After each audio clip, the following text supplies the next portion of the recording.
¿Qué tal? ¿Cómo están? Bienvenidos. Yo sintetizaría lo que está ocurriendo en este momento del siguiente modo, y es, como no pueden con la inflación, intentan instalar el fantasma de la proscripción, es decir, de la prohibición de Cristina Fernández de Kirchner el año que viene como candidato.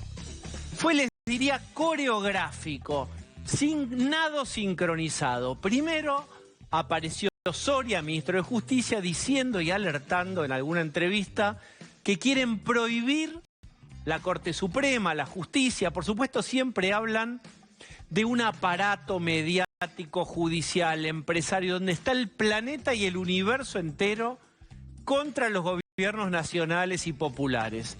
Primero fue Soria que advirtió, ojo que la justicia quiere sacar de la cancha a Cristina Fernández de Kirchner. Directamente la quieren prohibir.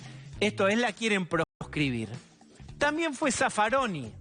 También fueron otras expresiones del gobierno. Hasta que le puso firma y sello el propio presidente de la Nación cuando dijo, reflexioné acerca de las palabras de Cristina Fernández de Kirchner y citó todo el tuit de Cristina con los videos sobre la justicia y la Corte. ¿Cuál es el armado coreográfico nuevo? Es decir, ¿cuál es el relato que hoy está entre nosotros y salió a la cancha? La idea de que quieren prohibir a Cristina Fernández de Kirchner. La quieren sacar de la cancha. ¿Cómo lo sacaron a Lula en Brasil? ¿Cómo el manual de historia nos enseñó épicamente? Fue prohibido el general Perón. Están forcejeándolo hasta el infinito. No se sostiene de ningún modo. ¿Saben por qué? Y se los va a explicar con detalle Lucía Salinas. Porque si Cristina quiere jugar el partido de las elecciones, lo va a poder jugar. ¿Saben por qué? Porque no va a tener, aun si la condenaran en vialidad, condena firme. Ella puede ir a casación, puede ir a la Corte. El tiempo es infinito en la Argentina para un fallo definitivo. Por eso Cristina va a poder, si lo desea, presentarse al cargo que le plazca. La idea de la proscripción es sumamente seductor para su base electoral, para su núcleo, y en un intento desesperado para instalar una especie de sentido común en donde los problemas de la República Argentina, tus problemas, básicamente se resolverían con otra justicia de otra naturaleza, con más sensibilidad, que no persiga, según piensa el kirchnerismo, a los gobiernos nacionales populares y a los líderes. ¿Qué hay de fondo, más allá de el genuino temor de Cristina por sus causas que están avanzando? De fondo te cuento lo que hay. Yo te decía, el problema de la inflación tapado con proscripción, una imagen vale más que 1000 palabras. El dólar informal rompió la barrera de los 300, con todo lo que vos y yo sabemos que significa la gobernabilidad en Argentina. Es decir, Batakis no está pudiendo detener esta corrida del contado con liqui, del dólar informal, no lo está pudiendo hacer. Se está mostrando impotente el gobierno frente a eso. La síntesis es que estamos cursando, como si fuera una enfermedad económica que se llama devaluación. Les voy a mostrar de qué se trata. Miren esto, por favor. Con el dólar a 300 y a partir de hoy, somos todos más pobres. ¿Cuánto vale cada billete argentino? 1000 pesos, $3.33. Es triste, ¿verdad? Como estuve enfermo hace algunos días, me dediqué a ver películas viejas. Vi Taxi Driver. Le pagaban a De Niro, los viajes valían $2, $1.50, $3, un billete de 1000. Una película del año 76. Eso valía un viaje en Nueva York. Es lo que vale el billete de máxima denominación de la Argentina. 3,33. Mirá el Jaguareté. Le han desmontado ahora sí los bosques porque vale 1,66. El D200, la ballena, 66 centavos. Y el de 100, en la forma que vos quieras, porque también puede ser en forma de Vita, 33 centavos de dólar. Estamos con nuestra moneda absolutamente devaluada. Uno recuerda cuando Alberto Fernández decía que el dólar estaba cómodo a 60 y todo lo que pasó en el medio. Hoy somos todos un poco más pobres. Es triste, es lo que estamos viviendo. ¿Será la justicia? ¿Será ampliando la corte a 25 que vamos a respirar aires mejores? Todos sabemos que no es la verdad. Acompáñenme. Está con nosotros el querido Nelson Castro. Bella noche. Ahora voy a decir unas palabras. No tenés nada que decir, nada. Lucía, estos que son. Pablo, me parece a alguien. Qué bueno, muy bueno. Parezco Alberto, que va a salir. Está Jessica Bossi. Buenas noches. Y está Osvaldo Bazán. ¿Para acá no tocas? No, pero déjalo mejor. Rey, Sí. vamos, Rey. Nelson Castro, gracias. Te miro al país y digo, gracias por la cobertura. Y Nelson Castro me escribió todos los días, Diego, ¿cómo te sentís? Y me hizo una devolución como médico. Gracias. Nada que agradecer. Para que la gente sepa, además de tu condición profesional, cómo es tu condición humana. Cierro agradecimientos y nada. Es un gusto y un honor. Así que un gusto estar con todos ustedes y con este equipazo que tenés que hacer todo muy fácil. Bien, ¿Cómo largamos también? con esto. Pablo de León. Ajá. Yo planteaba algo coreográfico, lo vimos Zaffaroni, lo vimos con Soria, etcétera. La idea de la proscripción. Exactamente. Cuando Cristina dice vamos para allá, es vamos para allá. No solo pasa en esa mesa de tres, en el cual está el presidente Massa y la jefa es ella, sino que hoy salió toda esta cuestión. Zaffaroni, Graciana Peñafort, Mariano Recalde, salieron todos. El ministro de Justicia Soria, que decíamos que no logró nada con estas cosas que quería Cristina, bueno, tiene que salir a hablar. ¿Qué dicen?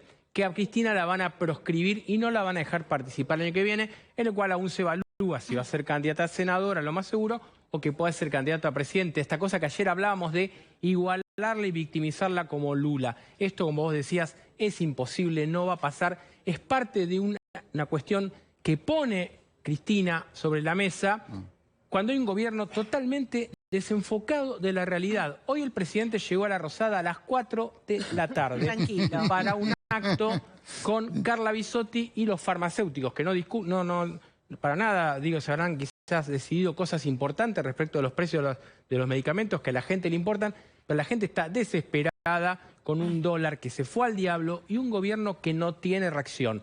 Batakis asumió hace menos de 2 semanas 260 el dólar. ¿Hoy cuánto está? 301 el dólar blue. Bien. Sí, también es interesante ver que el kirchnerismo ya plantea una Cristina candidata. Porque hablar de proscripción es decir, ella es nuestra candidata, lo están planteando muy abiertamente. Cristina Kirchner tiene una agenda judicial y política. Judicial en defensa propia y política porque ella necesita un apoyo para enfrentar lo que ella dice y lo que es probable que ocurra, que es que tenga una condena en su contra antes de que termine el año por el caso de vialidad. Entonces ella está juntando fuerza y le está dando épica a esa posición, más allá de que ella con esto no va a convencer ni va a sumar a nadie que no la quiere, pero sí a su base, a ese núcleo duro que vino cayendo. Esto es insumo. Decirle que la van a proscribir para ese sector es darle una pelea, es decir, hay que apoyar a Cristina Kirchner, con lo cual a nosotros quizás eso nos parece completamente ajeno, pero tiene un sentido político para Cristina Kirchner que con el video está empezando una pelea con la Corte, no es que está terminando, yo diría que está comenzando una pelea que va a ser cada vez más fuerte. Después volvió a tuitear hoy sobre el tema de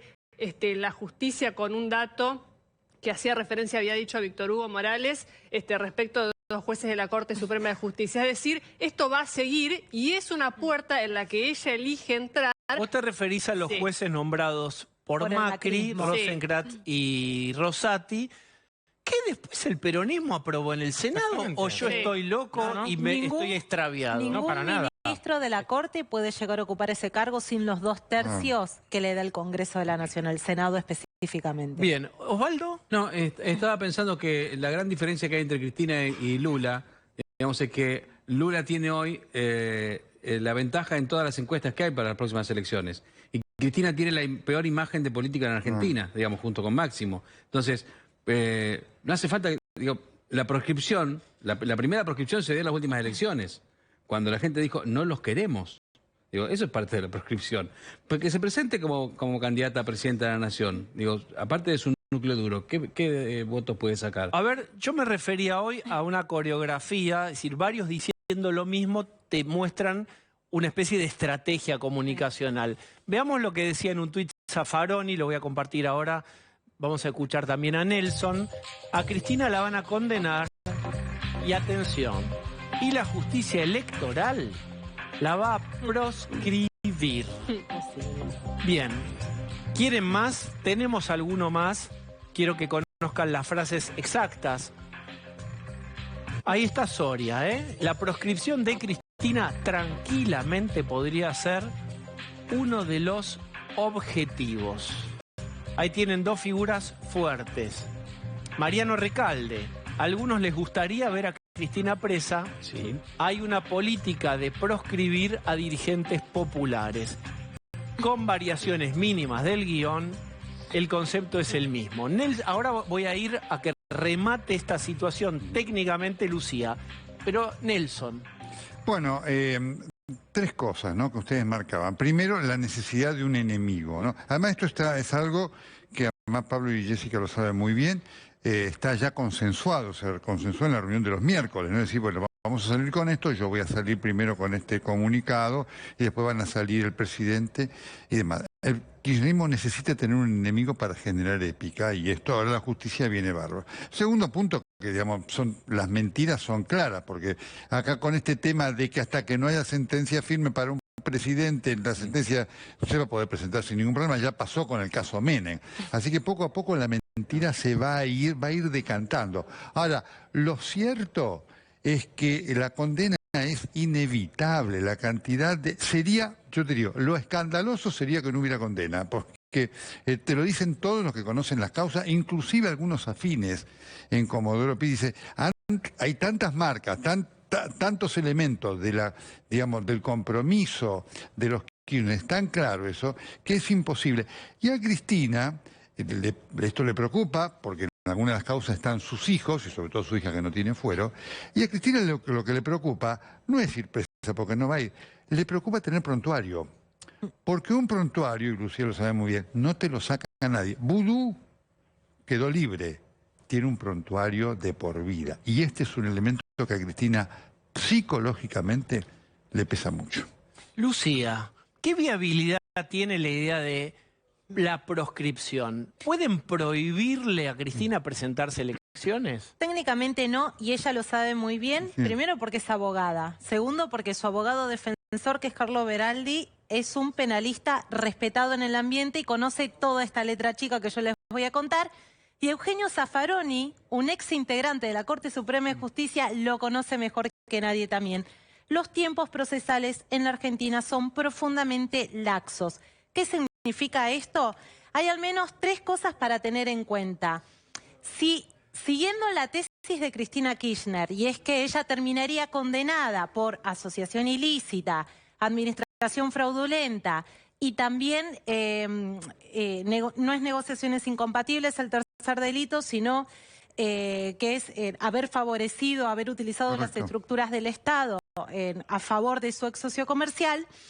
Si efectivamente la acusan por todos estos delitos, esa sentencia no tiene firmeza inmediata. Ese día, cuando el Tribunal Oral Federal 2 lea su veredicto, si la condenan como la vicepresidenta dice, no va a ir ni presa, ni le prohíben ejercer cargos públicos ese mismo día. Ahí comienzan a correr plazos y esto está dictaminado en el Código Procesal Penal. Van a regir 10 días, ustedes vayan sacando las cuentas, porque si este veredicto es en diciembre, va a quedar muy pegada a la feria de verano judicial.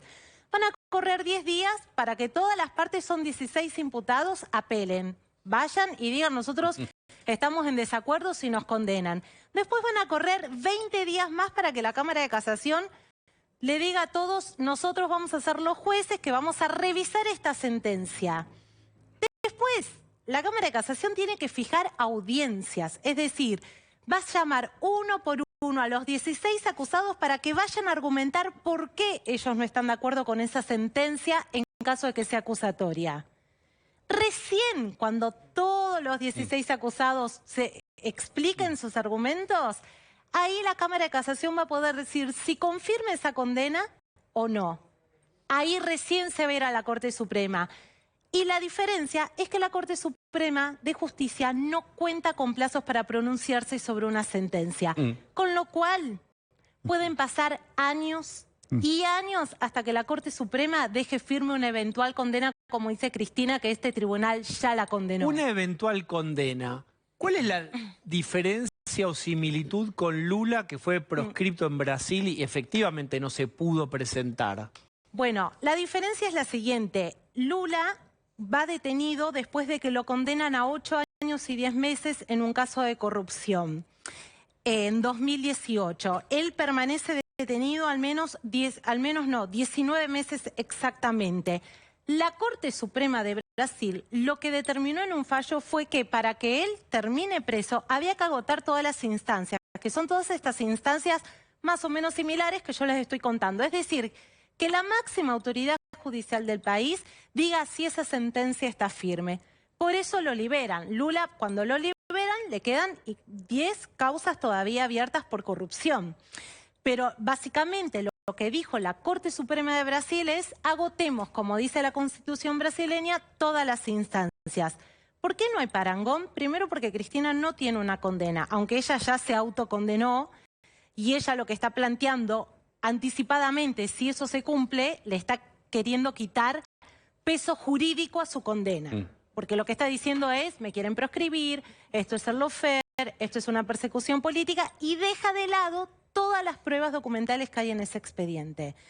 Por eso no hay demasiada similitud, quizás también un poco lo que decía Osvaldo. Incluso si uno los mirara con aspiraciones presidenciales a los dos, y respecto a las encuestas, la diferencia es sustancial. Bien, vamos a hablar con Marcelo Gallo Tagles, el presidente de la Asociación de Magistrados, porque en los videos Cristina va fuerte contra todo el Poder Judicial, también contra los magistrados. Gallo Tagle, ¿cómo le va? Gracias por atendernos.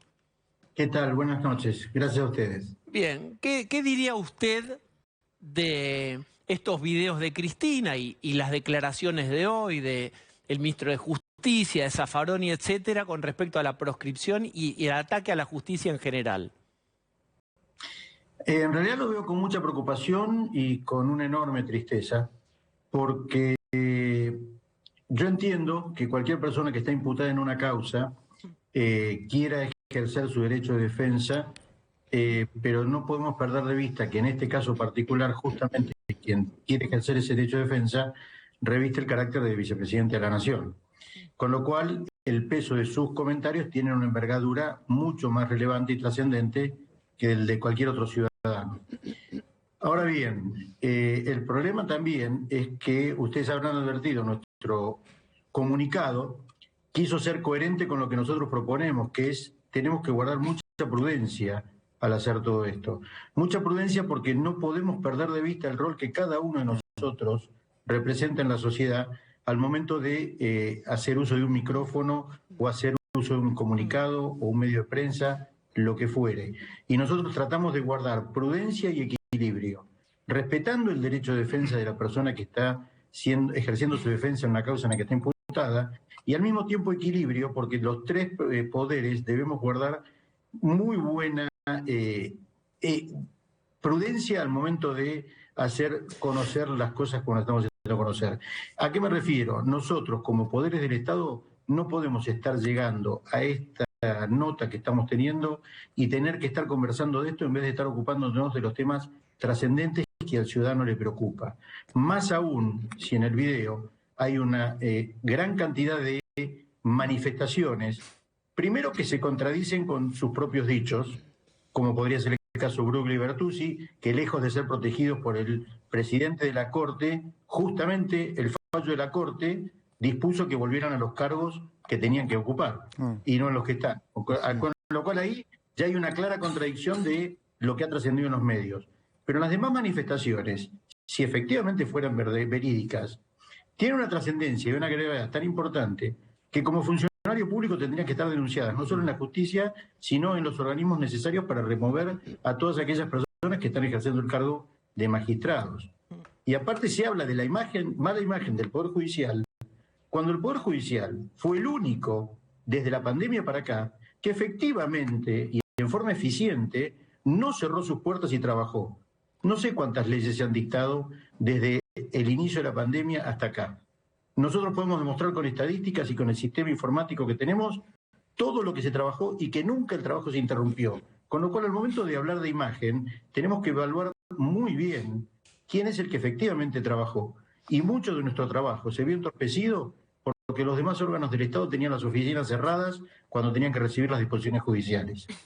Doctor, Cristina Fernández de Kirchner dice que en realidad su condena ya está escrita y dijo, hasta me animo a pensar que ya está incluso firmada. ¿Qué opina usted? Dice que no se tomaron en cuenta nada de sus objeciones procesales y que acá hay un sesgo, por supuesto contrario a su persona y favorable a Macri. Yo quiero recalcar acá lo que más de una oportunidad creo que me han escuchado hablar de la doble vara y cómo se juzga de una manera cuando los hechos que quiero atacar me tocan a mí y con qué liviandad los juzgo cuando le tocan a otro o cuando esos hechos me benefician a mí. Primero, en cuanto a la primera pregunta, la afirmación de si está hecho o no, conociendo la seriedad y la profesionalidad e idoneidad de los magistrados que están interviniendo, me atrevo a garantizar que no, que es absolutamente falso. Sí lo tomo como una estrategia de defensa, como una manera de generar un clima raro al momento de recibir el fallo, como una manera de abrir el paraguas por las dudas, pero conociendo a los magistrados que intervienen, garantizo que de ninguna manera el fallo está suscripto y mucho menos elaborado. Todavía falta mucho por llegar al momento del fallo. Pero hay otra cosa que es donde quiero mostrar lo de la doble vara. Si ustedes recuerdan, no hace mucho, hubo un fallo en el que fue muy cuestionado, donde nosotros también salimos a defenderlo por lo que debe respetarse al órgano y la independencia del Poder Judicial, en el cual se estableció que no había o no hacía falta abrir el juicio y elevarlo a juicio, porque entendían que no había motivos para investigar. Yo no sé si ustedes recuerdan ese fallo, que también fue muy cuestionado, pero que en ese caso sí fue beneficiado, y sin embargo la Asociación de Magistrados, más allá de, como en este caso, no abrir opinión sobre el contenido del fallo, y donde hubo muchos reclamos y quejas sobre la cuestión, la Asociación de Magistrados también salió a defender en esa oportunidad a los magistrados que suscribieron ese fallo, más allá de que pudiéramos concordar o no con su contenido. Salimos a defenderle la institucionalidad, pero en ese momento yo no vi a nadie que se haya preocupado, como en este momento, abrir el paraguas para ver cómo era la decisión judicial. Entonces, es ahí donde yo digo que tenemos que ser muy prudentes con la doble vara. Si me beneficia el fallo judicial, es maravilloso. Si no me beneficia, salimos con todos los argumentos que estamos saliendo acá. Inclusive, y no pasó en esta oportunidad, pero tanto se habla del lawfare. También ahí aplican la doble vara con el lawfare. Si me tienen que investigar a mí, es lawfare.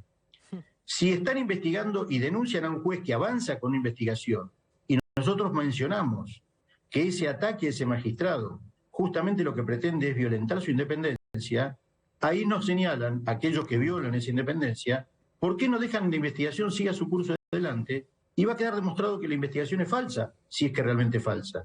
La misma pregunta me hago en este caso. ¿Por qué no es posible aplicar la misma vara para ambos supuestos, sea que me beneficie o que no me beneficie, sea del actual oficialismo o de la oposición? No nos van a encontrar a nosotros en una vereda distinta. Nosotros podemos resistir cualquier archivo.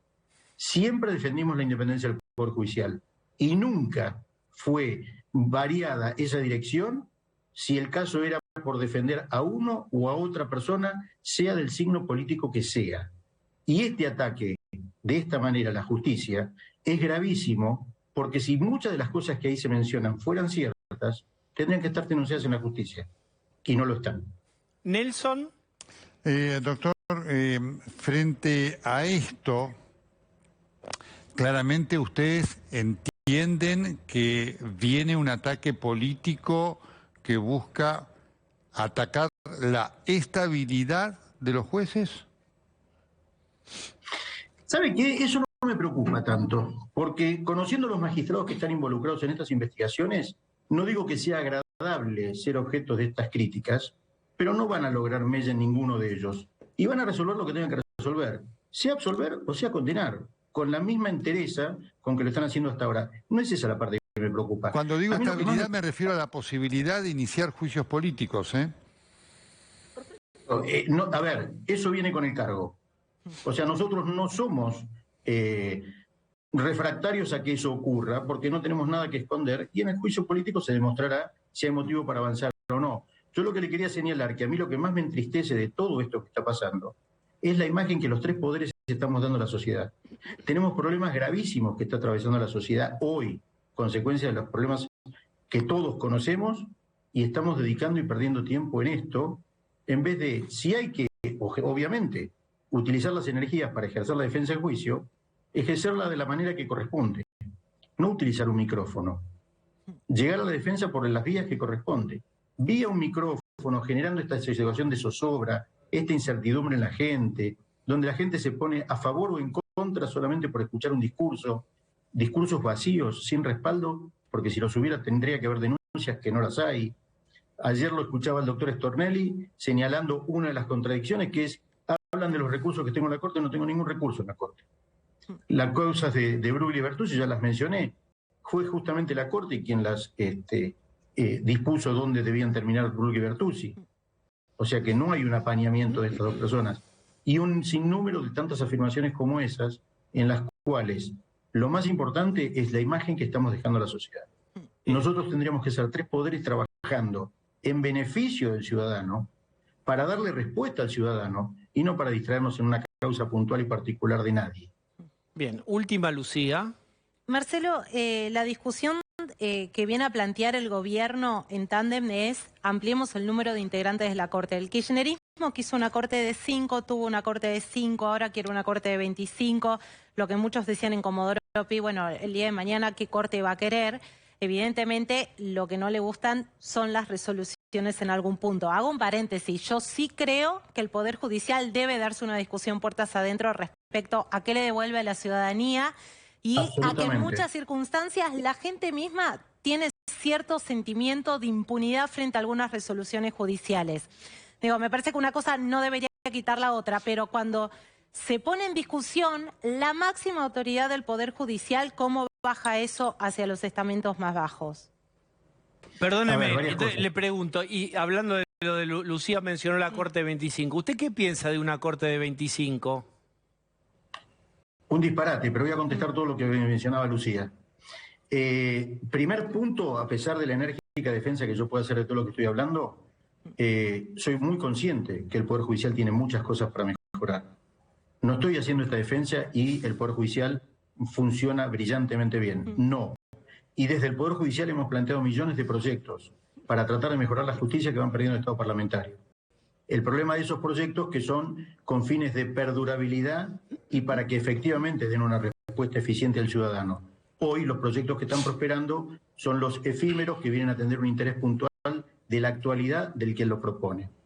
Ese es el primer punto. Segundo punto, en cuanto al tema de la Corte, y tomando la palabra de ustedes dos, digo que el número de 25 es un disparate por varias razones. Primero, porque se menciona 25 para tratar de lograr una representación federal, así lo refieren, y tratar de que de esa manera conseguir el voto de todas las provincias bajo la excusa de tener todos un representante en la Corte. No es la Corte el órgano en donde deben estar representadas las provincias, es el Senado. Primer error. Segundo error, fue justamente quienes hoy proponen incrementar a 25, quienes con muy buenos fundamentos justificaron por qué debía reducirse a 5, no hace tantos años. Y además de eso, el problema es que si incrementamos la Corte a 25, porque hoy se dice que la Corte demora mucho en el trámite de sus causas, estamos quintuplicando el número de personas que deben intervenir, porque es falaz eso que se señala de dividir la Corte en salas. La Constitución Nacional establece que la Corte es una, con lo cual no hay chance de dividirla en salas. O si no, modificamos la Constitución. Con lo cual, este movimiento de modificar la Corte, que ahora apareció con 25, es contemporáneo con el fallo de la Corte que dispuso la inconstitucionalidad de la ley que estableció que el Consejo de la Magistratura debía funcionar con 13 miembros y no respetaba la equiparación de los estamentos en su conformación. Ojo, ahora con 20 tampoco se respeta, hay una carga política muy elevada. Y el Consejo de la Magistratura es un órgano creado a contrapelo de nuestra Constitución, que es reflejo de la de Estados Unidos, donde no hay Consejo de la Magistratura. Y al copiar el sistema del Consejo de la Magistratura de otras constituciones, solo copiaron el título, pero no la forma en que funcionan los consejos de la magistratura, por ejemplo, en las constituciones europeas, donde la mayoría de sus integrantes son magistrados, y no por una cuestión corporativa. Doctor Gallo Tagle, gracias por esta conversación. Al contrario, muchísimas gracias a ustedes.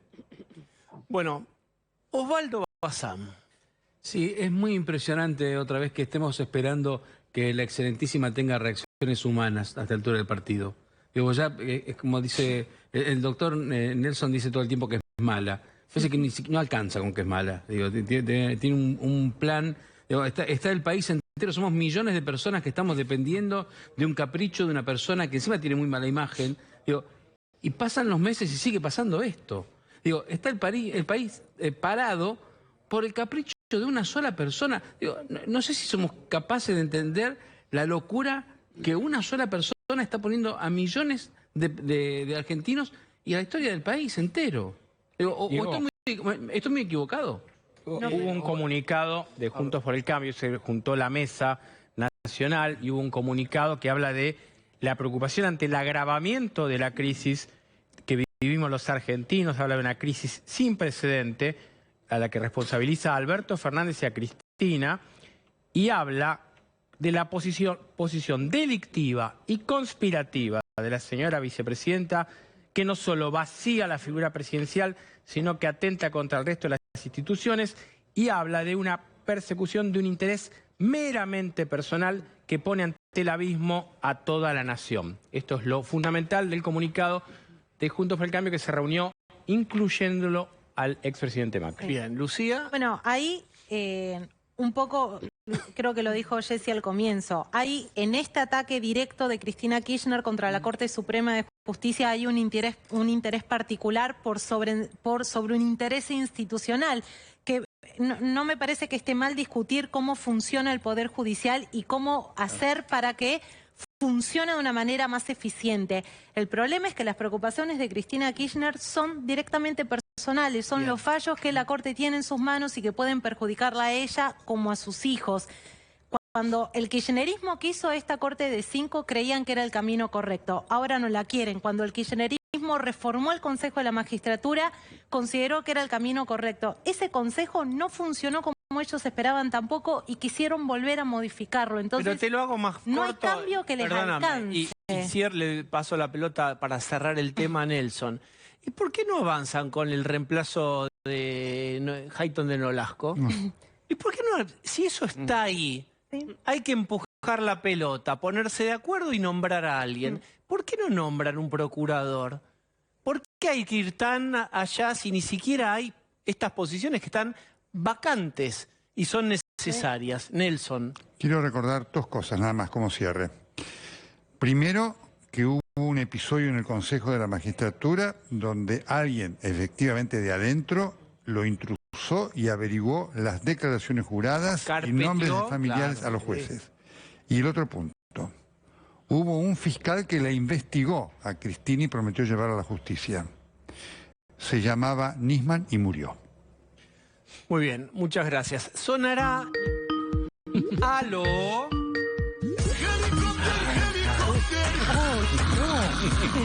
Está con apnea.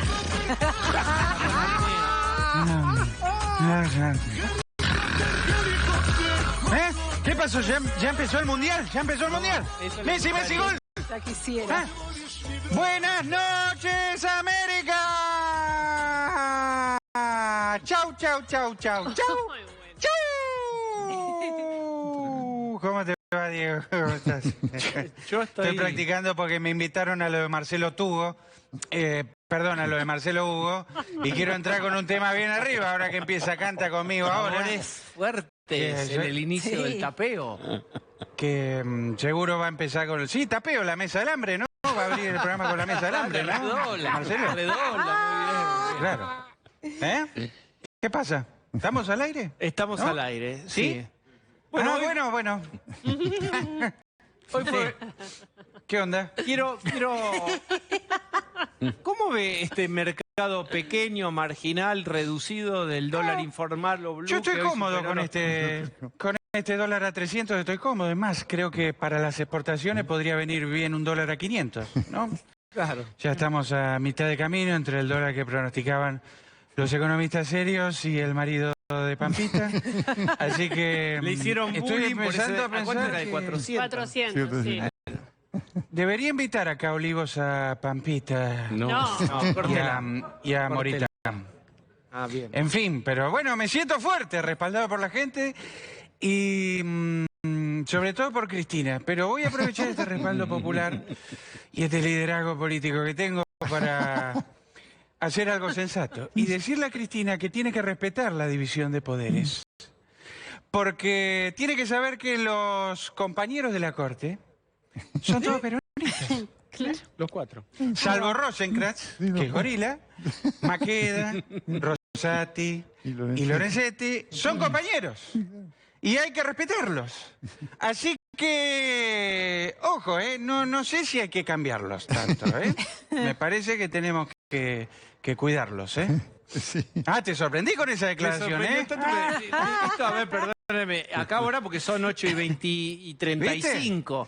Pero usted a la mañana tuiteó otra cosa, que había reflexionado sobre la justicia y que estaba de acuerdo con Cristina. ¿En qué uso cuál es el horario, problema? ¿en qué uso horario mental hasta ahora usted? No sé, ahora estaremos en... No sé, no importa, igual en un rato cambio de opinión, digo, no hay problema. Eso no es ningún problema, digo, no, la verdad que no te preocupes por eso, porque nosotros... Uy, ¿qué pasa? Upa. Acordate, Alberto, o me limpias las causas o caes en Navidad. Terrible. Tranqui, Tranqui, me tiene loco esta mujer, Diego, me presiona, pero ¿sabés qué? Sí. ¿Qué? Vos que sos psicólogo, ¿sabés? ¿Qué? Mi jueguito perverso es aguantar. El jueguito perverso es... Si me molestan mucho, me retiro y te haces cargo. No, pero yo me voy a quedar, Y voy a ir por la reelección. Y me van a votar porque no van a tener otro candidato presentable. Muy ¿A bien. quién van a poner? Aguado, déjame de joder. Déjame echar los ya huevos. hablaremos, ya hablaremos. Máximo, ¿a quién tienen? ¿A quién tienen? No tienen a nadie, más que a mí. Bueno, muchas gracias, presidente, gracias. No, de nada. Un abrazo grande, Ernesto. Bien. Permítame, voy a buscar a un invitado. Es Rodolfo Santangelo, ahora Rodolfo de Macroviews, economista. Empecemos por lo más visible. Este dólar informal, ¿cuánto peso tiene este 300, 301, el contado con liqui? Y te amplío un poco más la pregunta y digo, ¿qué crees que pasa que desde que asumió Batakis esos valores se corrieron todos para arriba? Buenas noches. No, primero refleja muchísimo. Entendido como termómetro, no es la fiebre el dólar a 300, es el termómetro que nos dice que hay fiebre. Más allá de si es un mercado chiquito, grande, mediano, no me interesa, refleja la fenomenal desconfianza, el fenomenal desequilibrio macroeconómico que tenemos, la brecha cambiaria es uno, la inflación es el otro, son las dos caras de la misma moneda. Es una consecuencia de los grandes desboles que tenemos en toda la economía. Yo te diría, estuvo 6 meses quieto desde diciembre hasta junio y subió ahora. Me parece casi anecdótico, no sé por qué subió con Bataki, con Guzmán, no me interesa. Refleja un valor del dólar donde los argentinos recordamos que nos hemos empobrecido en los últimos años. todavía los precios de la economía no están a 300, pero es un llamado de atención, porque cada día el 130, que es el otro dólar, es más virtual que antes, es menos relevante que antes. La diferencia es demasiado grande. Si podemos, me gustaría volver a mostrarle, porque hay gente que se suma, no desde el inicio de la película, entra a la sala un poco empezada la película, eso que mostré en el inicio de cuánto valen los billetes de máxima denominación de Argentina traducidos a dólares, para que vean dónde estamos parados y para que vean lo que es el piñón de una imagen, más allá de lo que uno pueda conversar, me avisan cuando lo tengamos. Lo vamos a mostrar pronto. Pero el billete de 1000 era $3.60 y pico. ¿Vos recordás otro momento donde la moneda argentina estuviera tan devaluada, de no sé, de las últimas décadas? No, sí, bueno, hubo. Todavía no hemos llegado a esos momentos de gravedad extrema. Recuerdo dos, uno lo recuerdo, el otro más o menos, el Rodrigazo y la hiperinflación. A ver, mira esto, acá te lo compartimos. Está por venir. Acá está, mira, Rodolfo. Acá lo tenés. Bien, el hornero vale 3,33, el yaguareté 1,66, la ballena 66 y abajo el de 100, 33 centavos de dólar. Yo te muestro esta radiografía y vos sos médico. ¿Qué tengo, doctor? Fiebre, tenemos inflación, no tenemos moneda. No tenemos. Vos pensás que la moneda es uno de los principales contratos que tiene entre el Estado y la sociedad. La moneda es parte de la economía, es la sangre de la economía. Y Argentina no tiene moneda, entonces la reemplazamos por otra cosa, por bienes, por el dólar, por lo que sea. Todavía usamos al peso para transacciones, todavía no hemos perdido el peso para ir al supermercado, para la vida diaria.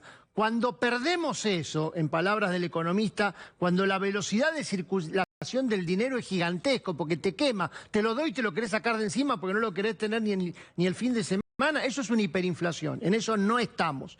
Pero estamos en una altísima inflación, donde aunque todavía guardamos el peso para hacer transacciones, no lo queremos para nada más. Es el problema del productor agrícola. Venía para acá esta tarde 2 productores agropecuarios con los cuales conversé. Tienen soja guardada o maíz, lo que sea.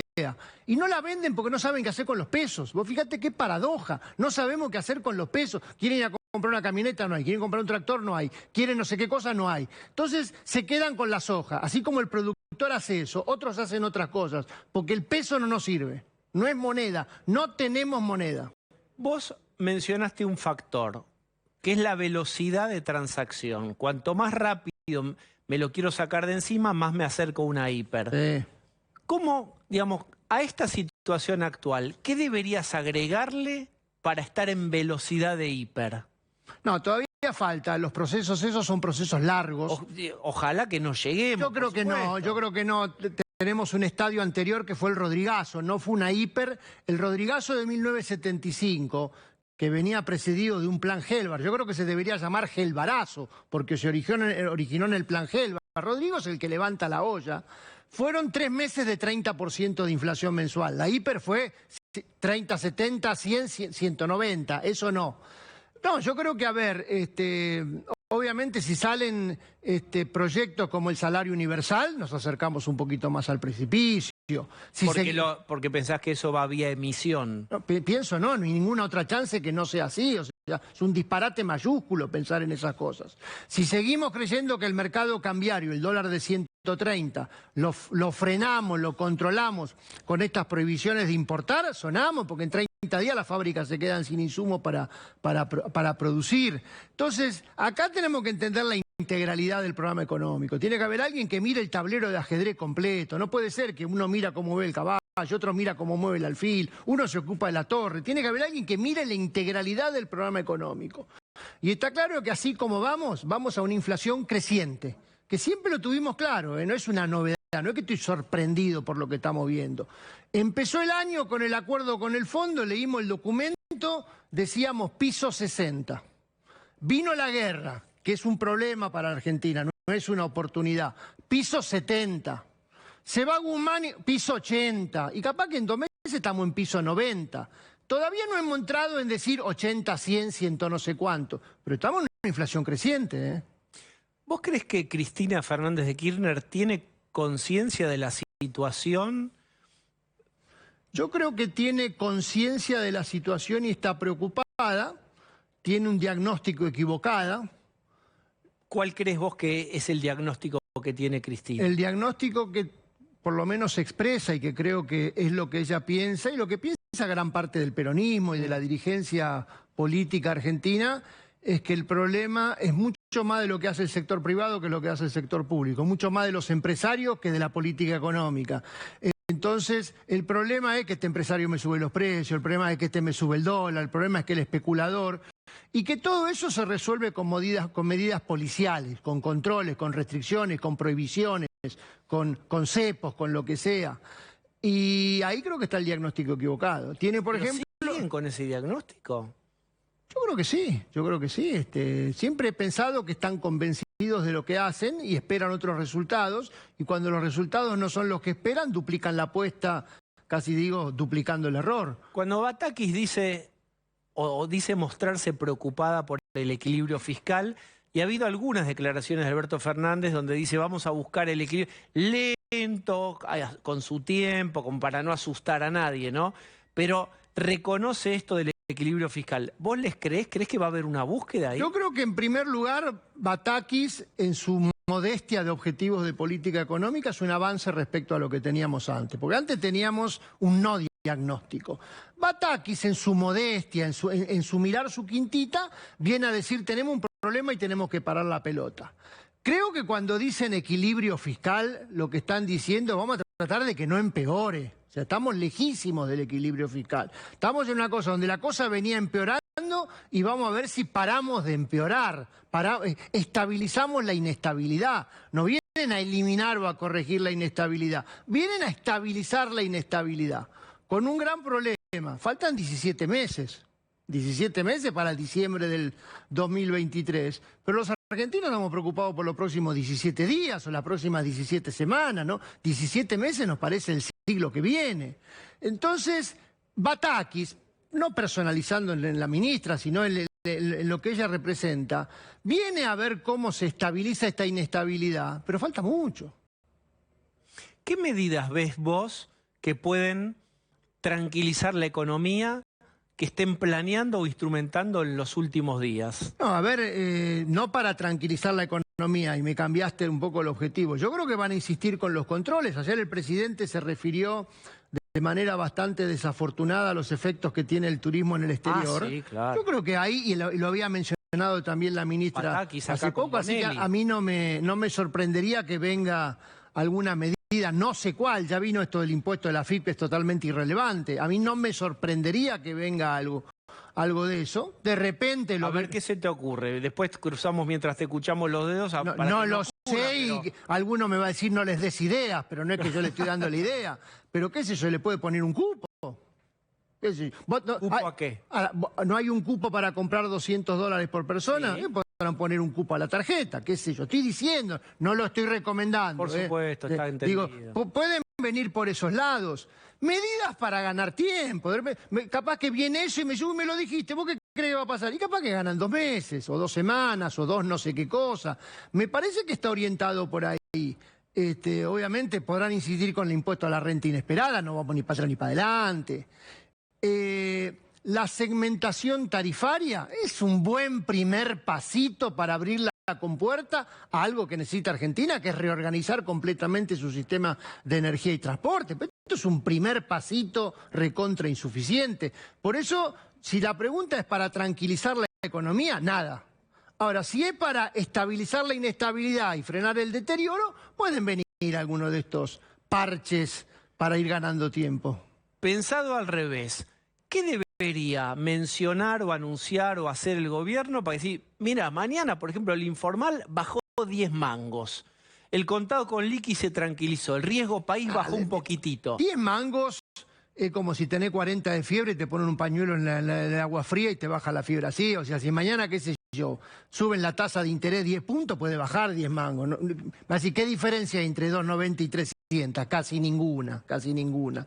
Así que... Bueno, digamos, varías el patrón alcista, ¿no? Sí, a ver, yo creo que hoy, por lo que estoy viendo en materia política y por lo que veo en materia económica, siempre vista como las dos caras de la misma moneda, soy muy pesimista de que vengan así soluciones de fondo para enfrentar estos 17 meses de una manera ordenada. Ahora, parches transitorios, medidas puntuales para ir ganando tiempo, se les puede ocurrir un montón. Algunas serán más útiles, otras serán más ineficaces. Si vos creyeras que las medidas más estructurales que hacen falta las puede instrumentar otro espacio político, estoy adjudicándote algo que no sé, pero suponete que fuera así. ¿Con cuánta nafta llega a diciembre del año que viene este gobierno si hace algo parecido a lo que viene haciendo? La pregunta del millón estás haciendo, porque me estás preguntando... Bueno, primero, ¿con cuántas reservas para llegar con cero o negativa? Así que eso es casi el tanque lleno de agua más que de nafta. Pero el riesgo país, cero. Pero yo te diría, ahí hay 2 o 3 preguntas claves. ¿Con qué nivel de actividad? El nivel de actividad que venía bastante bien, bastante gauchito hasta hace un par de meses, como mínimo deja de crecer y va a empezar a caer. ¿Eso por qué? ¿Por faltantes de insumos? Por faltante de insumos y por el impacto de esta inflación creciente. Vos pensás que ¿quién le gana la inflación en Argentina? ¿El poder adquisitivo del salario? Salvo algunos sindicatos muy puntuales, el resto de la economía pierde. La crisis del sector externo, lo mismo. En algún momento van a caer los precios internacionales, vamos a tener otro problemita adicional. Así que el nivel de actividad, déjame decirte, del segundo trimestre de este año, es el valor más alto de lo que queda de esta gestión. Pero yo me concentraría en 2 variables para tu nafta, la situación fiscal y la tasa de inflación. ¿Con qué tasa de inflación llegamos? ¿Con 80, con 90, con 120, con 130? Tema no menor, que es la inversa de la velocidad de circulación del dinero. ¿A qué velocidad está circulando el dinero? Y la situación fiscal, donde me preocuparía que la gestión actual se ocupe más de poner la basura bajo la alfombra que de barrerla, ¿no? O sea, que no sea que empezamos a mejorar la caja, pero quedan los balurdos para el siguiente. ¿Cuáles son los balurdos? Los gastos impagos. Que haya un control de caja del presupuesto donde en vez de no gastar, no pagues. Que es una enorme... Deuda. Empezás deuda a proveedores. Deuda a proveedores, deuda a aguinaldo, todas las cosas que no se pagan. ¿Cuántas veces lo hemos visto? Bueno, mismo esta ministra tuvo su experiencia en el gobierno provincial en la gestión anterior. O sea, gran parte de cuando la política le cortó los fondos al gobernador Scioli en la provincia de Buenos Aires, que hizo esta ministra, fue una política de caja que le dejó los balurdos al que venía. Rodolfo, esta es una crisis rara porque también en lo epidérmico se ve mucho consumo. Tal vez porque la gente se saca los pesos, etcétera, digamos. El turismo, todo el que puede, eso está estallado. Hay corredores gastronómicos y de recreación que están estallados. La gente va, compra lo que puede, seguramente, insisto, para sacarse los pesos. Eso genera reactivación y en tal caso, ¿por cuánto tiempo? ¿Cuánto dura este efecto consumo? Sí, y eso lo hemos hablado en su momento. Recordá que en algún momento hablábamos de la contradicción que había entre una economía donde las variables financieras estaban muy mal, el riesgo país, la brecha, la tasa de inflación, la tasa de interés negativa, pero la economía real, entre comillas, estaba bien, que yo lo veo con mis clientes. Los clientes de la economía real, hasta hace un par de meses, estaban, no te voy a decir eufóricos, pero satisfechos. Los clientes de la economía financiera estaban desesperados. Igual déjame decirte, cuando das 2 pasos atrás...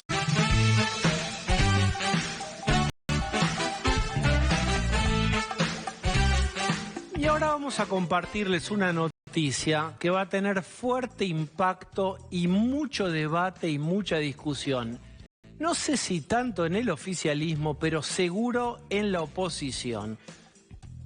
Tiene que ver con el bolsillo de diputados y senadores. Por favor, contalo. Sí, malas noticias para diputados y senadores porque se acaba de conocer una decisión del Senado de la Nación y también de la Cámara de Diputados que dan cuenta de que no va a haber un aumento automático para los legisladores del aumento que se otorgó la semana pasada del 69% para el personal, todo el personal del Congreso de la Nación. ¿Por qué esto es una bomba? porque lo que pasa en los últimos años es que los diputados y senadores se enganchan, así dice la ley, automáticamente a esta paritaria a través de una resolución de los presidentes de ambos cuerpos. En este caso de Cristina Kirchner y de Sergio Massa, en los años anteriores de sus antecesores. ¿Qué es lo que están buscando, al menos desde el oficialismo, con esta medida? Pero antes del análisis, repitamos el dato. Sí. Entonces, ¿qué es Cristina y Sergio Massa le están diciendo a todo el Congreso? ¿Vos querés el 69 de aumento y engancharte a la paritaria del personal legislativo? Levantá la manito, poné la cara y decí que querés subirte al 69. Hacete cargo de ese 69, yo ahora ya estoy agregando letra mía, en un contexto de ajuste y de crisis económica. Esto es mío, pagá el costo político. Sí, ¿Es eso? De hecho, esto es así. Nosotros adelantábamos esta información el domingo en PPT y básicamente lo que quieren hacer Massa y Cristina Kirchner es decir, ustedes nos critican por el gasto político, bueno, si quieren en aumento, pongan la cara, fírmenlo, levanten la mano en el recinto y háganse cargo de esta decisión con su propia cara. Que la verdad es que el oficialismo, el peronismo nunca se sonroja al dar aumentos y al dar recursos al Estado y a la política. No tiene ese discurso. Me dicen, esto hay que verlo, puede cambiar, que en principio el Frente de Todos no estaría a favor de recibir el aumento, cosa que es extraña. Yo no tengo recuerdo de el peronismo diciendo no queremos los aumentos. De hecho, durante la pandemia, cuando todo el mundo decía, che, y en el Estado van a hacer un esfuerzo, Alberto Fernández salió personalmente a ponerle el cuerpo y a defender.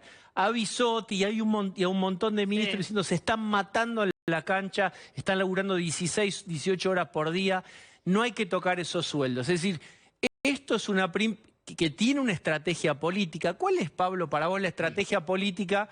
Y voy a Rolo, de decir, muéstrense ustedes pidiendo el aumento. No, lo que pasa es que cuando se conoce la semana pasada la decisión de que al personal legislativo le dan un 69% de aumento, cayó muy mal.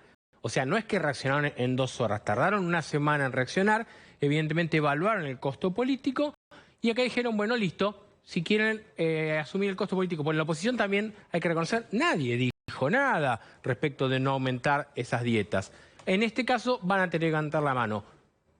Y antes de darle paso a Rolo, digo brevemente, me parece muy bien. No es momento de que ningún funcionario público se aumente, y esto lo estamos viendo, pero en los municipios, en un montón de lugares, se aumentan y no nos enteramos. Bien, bueno, ¿qué debate Porque ahora vamos a debatir un poco. Esto es lo que dice Pablo. A ver si todos dicen lo mismo. Yo quiero marcar algo. Cristina está haciendo una jugada perversa porque trata de exponer al resto cuando ella cobra 4 millones de pesos por mes de pensión y de jubilación. O sea, no es quien para poner en evidencia a nadie. Si quisiera hacerlo, primero, que renuncie a ese privilegio totalmente ilegítimo que tiene y después vemos cómo reacciona el resto, o por lo menos después vemos ella en qué situación queda cuando le marca al resto si tiene que o no aumentarse el sueldo. Personalmente yo estoy en contra que se den aumentos tan por arriba de la paritaria que estamos recibiendo los trabajadores que no estamos vinculados al Estado. Ahora,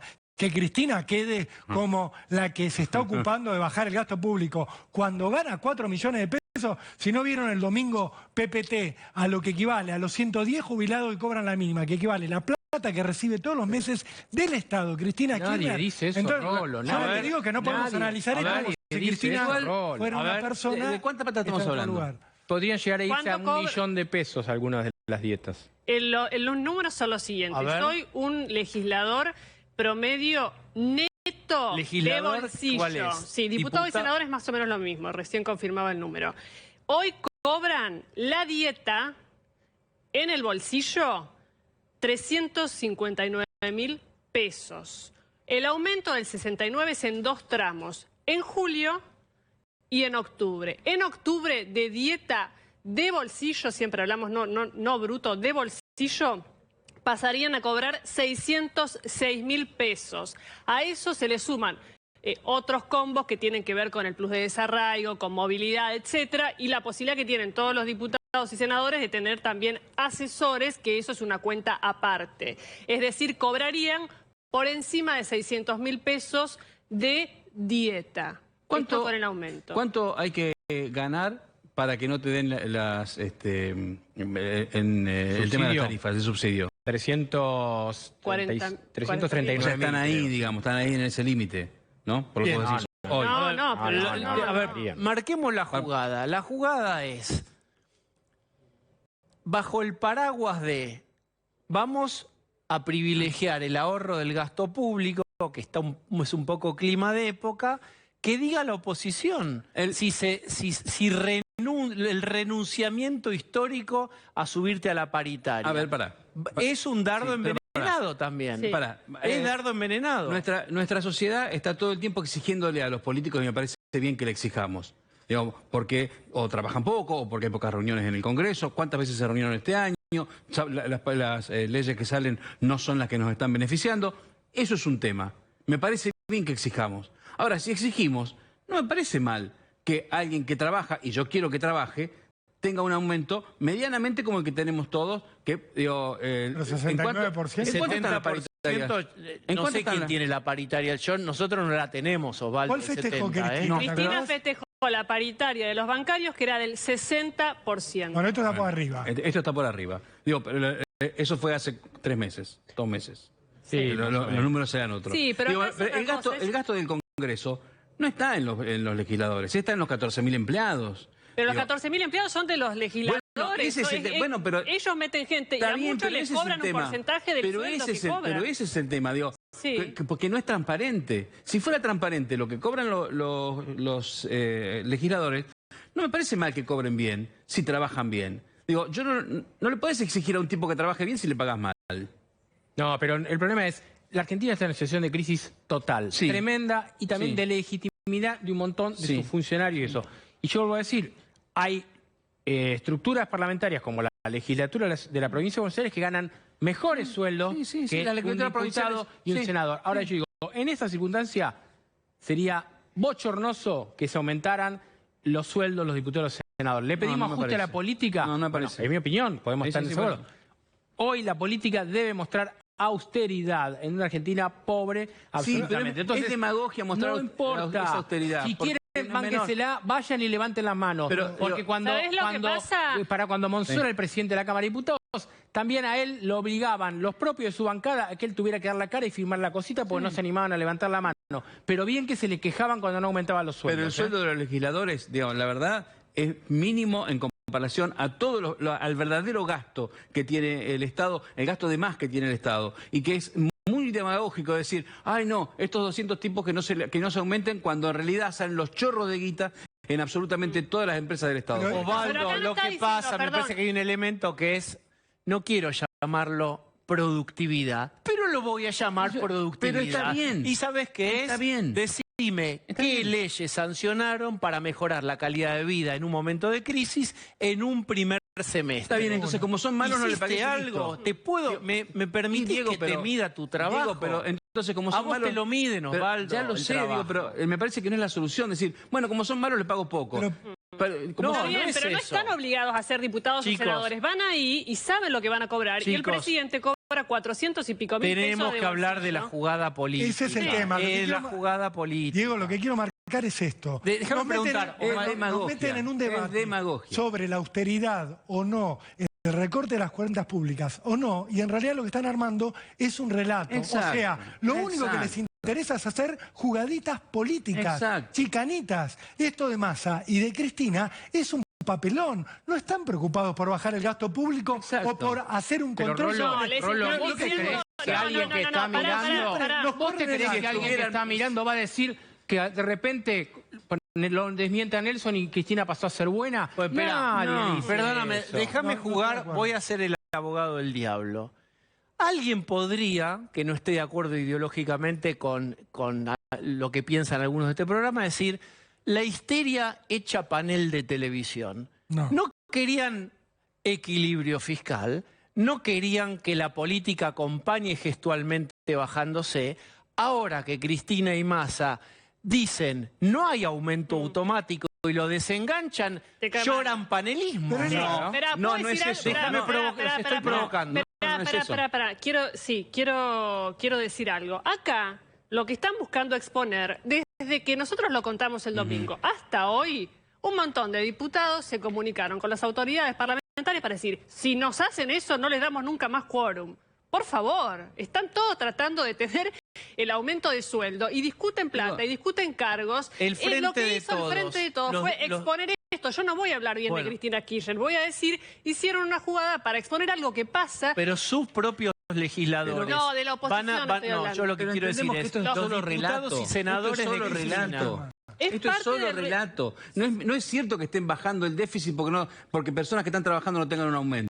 No es cierto. Es la historia del kirchnerismo. Es relato. Que ponen un tema sensible para la sociedad, como es el gasto de la política, pero lo hacen de esta manera en la cual lo que están buscando es generarse rédito político, sea llevando a su molino. Habría una novedad, Rolo. Pero siempre hacen lo mismo. Pero ¿cómo? ¿Vos no querés reducir la pobreza? Sí, yo quiero que todo el mundo trabaje. Bueno, entonces tenés que estar a favor del salario universal. No, señores, no de otra manera. Rolo, es viva la atención pública, pero yo me atiendo en el frente de todos a Otamendi. Acá la diferencia es, y esta es mi pregunta, ¿los diputados y senadores del Frente de Todos van a aceptar no subir, no engancharse en el 69? Se están anoticiando ahora, o sea, esto no es que fue conversado y hay más de uno que está a los insultos por esta decisión. Eso es lo que yo quiero ver, el nivel de disciplina, y si les bajan la orden política, van a hacer la orden política que les bajen. Pero en diputados me dicen que no tomarían el 69%, veremos cómo ¿Y qué quedaría eso, Jessy? Porque, digamos, tampoco pueden vivir sin un aumento con la inflación que hay. Entonces, está bien, no van a votar el 69. Pueden vivir. No, planteo esto. Tampoco se puede pedir que alguien que tomó un cargo con un salario, pasado un año, con una inflación que probablemente termine en 3 dígitos, no tenga ningún aumento. Con lo cual, por ahí nos hacen el acting de... No votamos a favor del aumento, pero después, en algún momento, lo compensan. O con algún fondo reservado, o con algún aumento que llegue por otro lado. Nadie cree que van a trabajar. Yo no quiero que ser legislador sea un castigo para alguien. No tiene por qué serlo. Y tampoco quiero que esté ahí y que no trabaje, total le pagan poco, o no le pagan lo que quieran, no sé. Digo, si quieren reducir la plata del que se gasta en el Congreso, tienen 14.000 empleados. ¿Sabes qué pasa? ¿Sabes quién durante se la lleva pandemia el le mejor? decíamos que no se bajaban a los ministros los sueldos. Y ahora le decimos a los legisladores que se lo tienen que aumentar. Es una cosa de loco. No es ganan 359.000, algunos ganan 600.000 pesos, tienen chofer, tienen auto, tienen asesores. Muchos asesores les pasan una parte porque se lo nombró. Pero eso es lo que está mal. La política se tiene que bajar, la plata. ¿Me permiten? Este tema va a seguir, porque es una casi, no te digo una primicia, pero sí es una primicia que acabamos de dar vía Jessica, y va a traer cola esto porque va a obligar a definirlo. Bien lo dijo Rolo, es una jugada, un dardo envenenado que va a obligar a exponerse en la posición de cada uno. Lo que no está resuelto, y se viene mañana, es la marcha de los piquetes, etcétera, y de los planes sociales. Tenemos el video donde Horacio Rodríguez Larreta se refiere a qué piensa él sobre los planes sociales y los que lo representan. Veámoslo. Mirá, nosotros seguimos insistiendo con que hay que replantear el sistema de los planes sociales. No puede ser que haya organizaciones, que intermedian, que sean... no puede ser que haya organizaciones que condicionan a la gente, que la obligan a ir a las marchas. Acá la solución es bien clara. Saquemos los intermediarios. El que tiene que dar los beneficios sociales a quien lo necesita es el Estado, no organizaciones que nadie votó, además. Muy bien, está con nosotros Jorge Macri. Hola Jorge, ¿cómo estás? Hola, buenas noches. Mañana mismo, aquí cerquita, en el centro de la Ciudad de Buenos Aires, va a haber marchas de piqueteros, diversas organizaciones. ¿Vos pensás lo mismo que Horacio Rodríguez Larreta? ¿Qué se hace con esto? Bueno, hay distintos temas a tener en cuenta. Primero, está claro que el kirchnerismo eligió el escenario de la ciudad para dirimir sus internas políticas.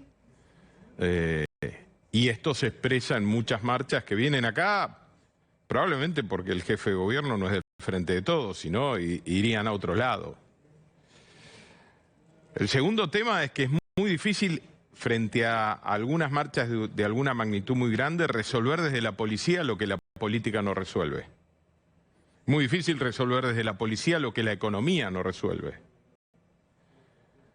Yo entiendo que cuando uno está circulando, la imposibilidad de hacerlo te despierta una emoción que te hace enojar y te hace pedir soluciones mágicas y rápidas. Pero cuando te movilizan de manera organizada, 30.000 personas, 40.000 personas, no hay solución desde la policía, mucho menos cuando el gobierno nacional y provincial, desde sus ministerios de seguridad, miran para otro lado. Entonces, si hubiera una decisión política del gobierno nacional de ayudarnos, de la provincia de que esta cantidad de gente no ingrese a la ciudad, probablemente, como hicimos del 15 al 19, podríamos evitar complicarle la vida, no solo a los porteños, a la gente que viene a laburar de la provincia en la ciudad de Buenos Aires. Ahora, si el kirchnerismo monta esta obra de conflicto social en la calle y en el escenario de la ciudad, y mira para otro lado con todas sus herramientas de orden, que son las policiales o las fuerzas de seguridad, de manera preventiva, es muy difícil. Pero Jorge, tenemos que hablar de esto, porque sí, no claro. toda, pero hay gente que dice, también con un componente emocional grande, si la ciudad no puede resolver que se pueda transitar libremente, bueno, menos lo va a hacer si sube a escala nacional. Es decir, si no me dejas pasar y no me garantizas la libre circulación en la ciudad, ni espero nada de vos si te tirás a ser presidente. Pero es que esto es escala nacional, pero lo tengo que resolver con las herramientas de la ciudad. Si nosotros tuviéramos las herramientas de escala nacional, seguramente como lo logramos del 15 al 19, podríamos ordenarlo de manera distinta, porque vos empezás a impedir que ingresen, por ejemplo, en el Puente Pueyrredón, en algunos otros accesos, empezás a trabajar para que no se puedan subir masivamente a los trenes y lleguen a Constitución o a 11. Entonces, no me pidan soluciones nacionales cuando no tengo las herramientas nacionales. Hoy, esta es una catástrofe generada por el gobierno nacional, su desmanejo, su conflictividad política, las piedras que se tiran de un lado y del otro, donde no hay ninguna víctima.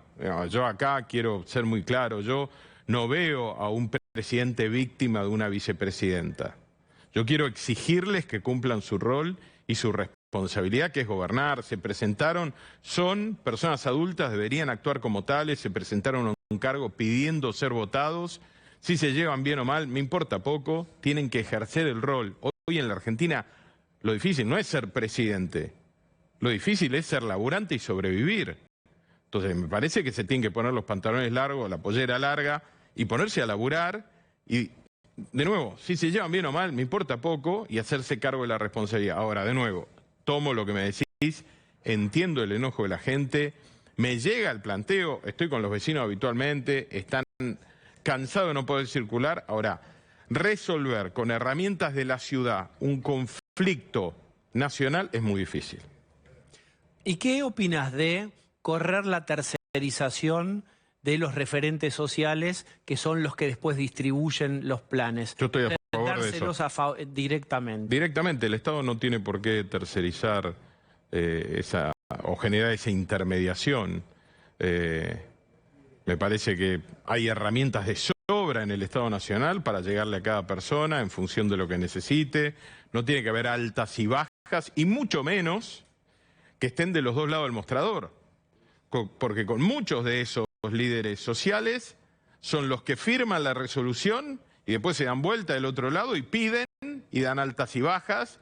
O sea, son de un lado y del otro, son los que piden y los que dan. La verdad que no hay antecedente de algo así en la Argentina.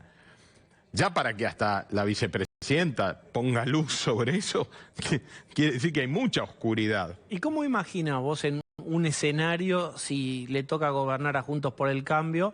La verdad es que la tolerancia, hay una doble vara de tolerancia. Vos sabés lo que fueron las 14 toneladas famosas de piedra. Ahora vuelan las palomas alegremente por la plaza y no pasa nada, de que el dólar está reventado, la inflación, digamos, ya sabes las variables económicas.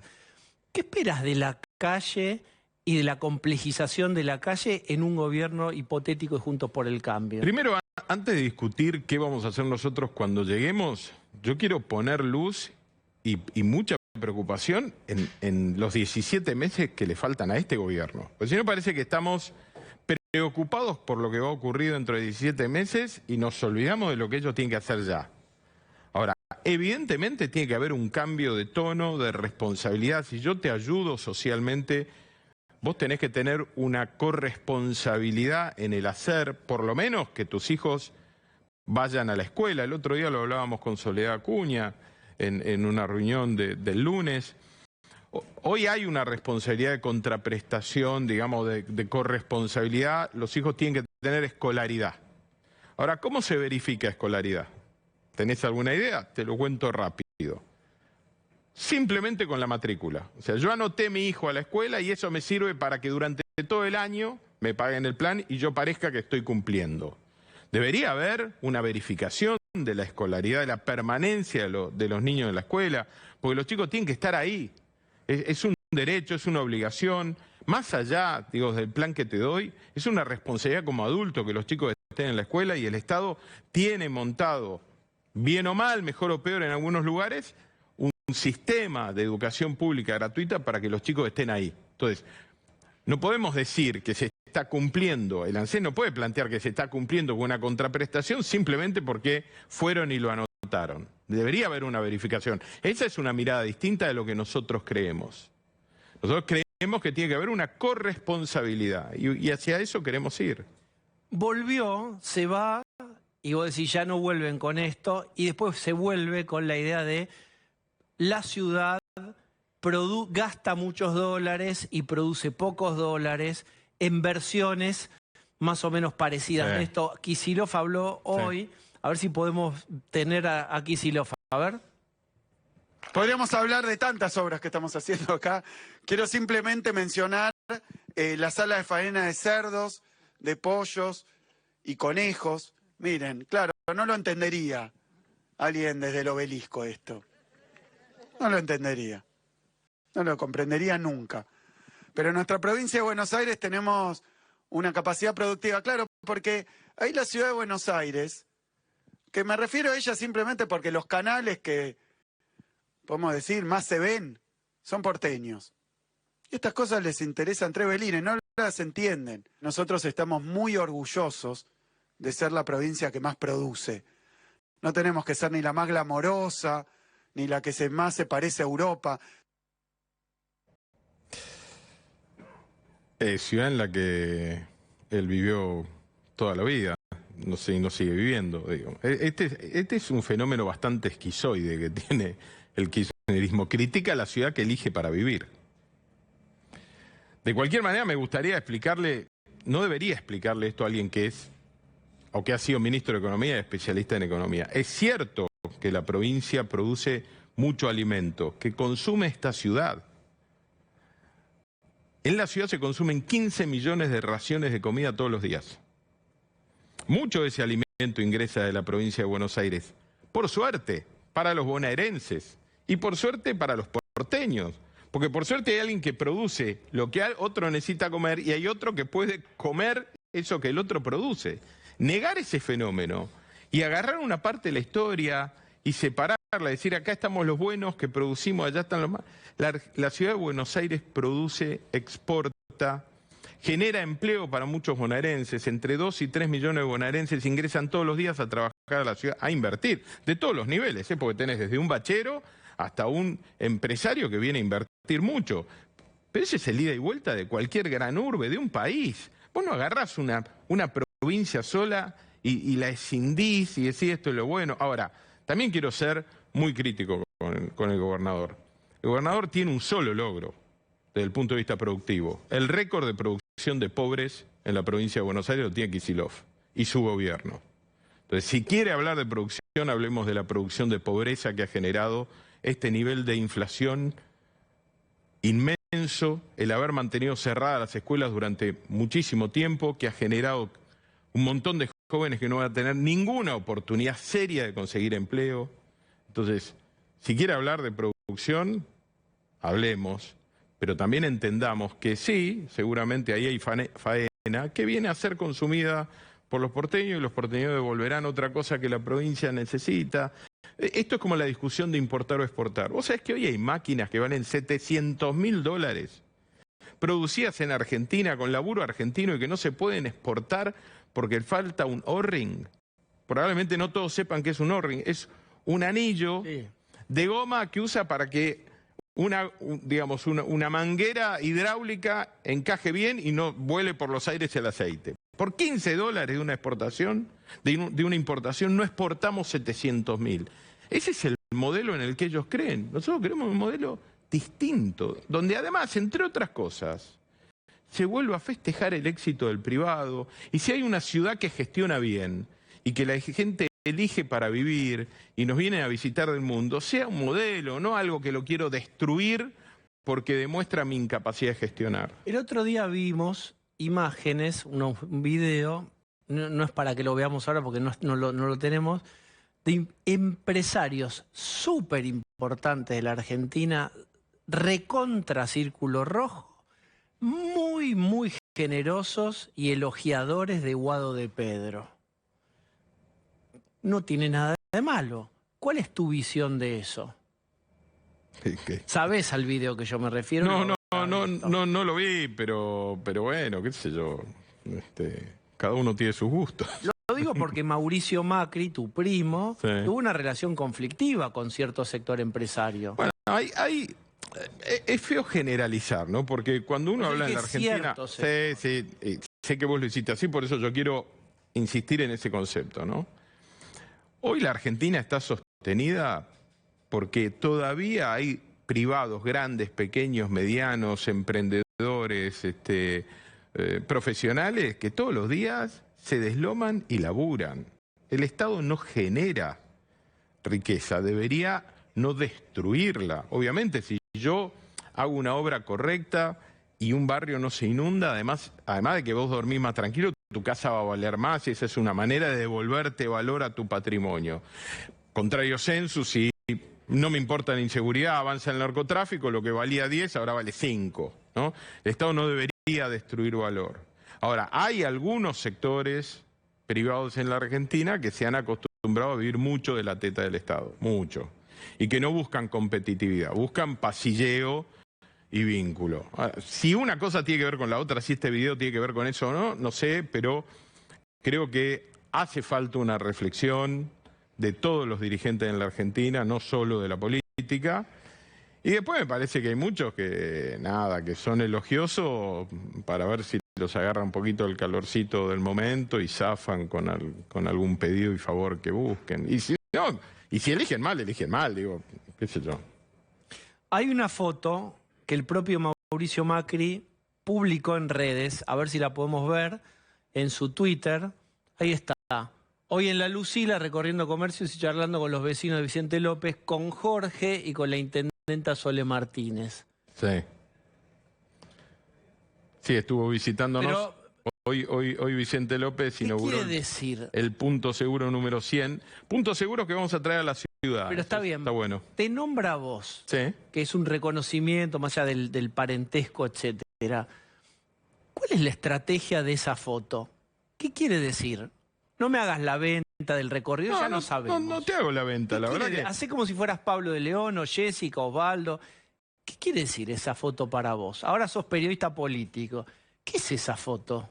Un expresidente vigente, referente central de nuestro espacio, que está en contacto con los que estamos laburando y con cargo hoy en día. Me parece que es eso. Para mí es muy importante el rol que tiene Mauricio dentro de nuestro espacio. ¿Cómo definís esa rol? Es quien nos convocó a la política, la mayoría de nosotros. Esto nos permitió encontrar una pasión, un hacer que no habíamos descubierto en nuestra vida. Pero en el hoy. En el hoy es un mentor, es un guardián de la unidad y de que las aspiraciones de cada uno no lleguen al extremo de romper el valor de conjunto. Y me parece que ese rol es muy importante. ¿Qué quiere decir eso? Para hacerlo simple, está bien que todo el mundo quiera hacer algo, pero esperá, primero tenemos que tener por delante el compromiso que tenemos con la gente. Y eso no quiere decir que aceptemos cualquier condición, también que entendamos que vinimos a la política a hacer las cosas de manera distinta como se están haciendo. Para mí es eso, es un mentor y un guardián de la unidad y del espíritu de lo que nos unió. ¿Vos suponés que Mauricio querría o vería bien que vos te candidatearas a jefe de gobierno de la ciudad? Él está entusiasmado con la tarea que estoy cumpliendo en la ciudad. Pero yo aprendí algo, mirá, muchas veces dije lo que quería hacer y lo dije fuerte y alto. Y el tiempo y creo que fue un error. Y el tiempo me fue demostrando que en realidad no importa qué querés vos, es si los demás lo quieren, sobre todo la gente. Yo voy a laburar mucho y voy a decir poco. ¿No funciona en política decir fuerte y alto a dónde querés llegar? No. ¿Por qué? ¿Qué te pasa si vos lo decís fuerte? Porque no le cambiás la idea a la gente. Vos expresás tu deseo. Ahora la gente dice, pero ¿y a mí me sirve, no me sirve? ¿Me va a cambiar la vida? ¿Me la va a mejorar? ¿Me la va a empeorar? Lo cual, no. Menos hoy, que la gente está bastante podrida del personalismo, del vedetismo, del yoísmo. Esa cosa muy centrada en uno, me parece que no tiene lugar. Pero además, de nuevo, yo aprendí esto equivocándome, ¿eh? Muchas veces dije, yo quiero, y la gente no entraba en la misma sintonía, me sirvió de poco. Muy bien. Jorge Macri, gracias. Gracias, buenas noches. Bien, voy a volver a la mesa. Tu historia de vida, no sé qué edad tiene cada uno que nos está viendo, por supuesto. Sé que acá tenemos una mesa que es toda sub 40 y vamos a hablar de la inflación que cada uno le tocó vivir por el mero hecho de ser argentino. Pero antes, ¡aló! Si viene el OCEA, digamos. Se viene el OCEA, digamos. No. De mi guitarra, de tu gobierno, también. ¡Viva la libertad, carajo! O sea, digamos, ¿cómo estás, Diego? O sea, digamos, sí. O sea, digamos, consulta, ¿ustedes ahí cobran en pesos o en dólares? Opcional. Entonces hoy son más pobres que ayer. Pero a no desanimarse, Diego, querido. También son más ricos que mañana. O sea, digamos, sí. O sea, digamos, sí. No me vas a poder decir que no avisé que todo esto iba a pasar si seguíamos emitiendo descontroladamente y manteniendo a la casta que quiere seguir manteniendo Bazán. O sea, digamos... porque lo escuchó. A ver, hablen con Bazán, a ver. Pura demagogia. ¿Quieren cortar el gasto público? Eliminen esos 14.000 empleados que tengan de más. Asesores, o sea, digamos, estoy dispuesto. Ya saco la guadaña. ¿Cómo es la música cinematográfica de Milei presidente?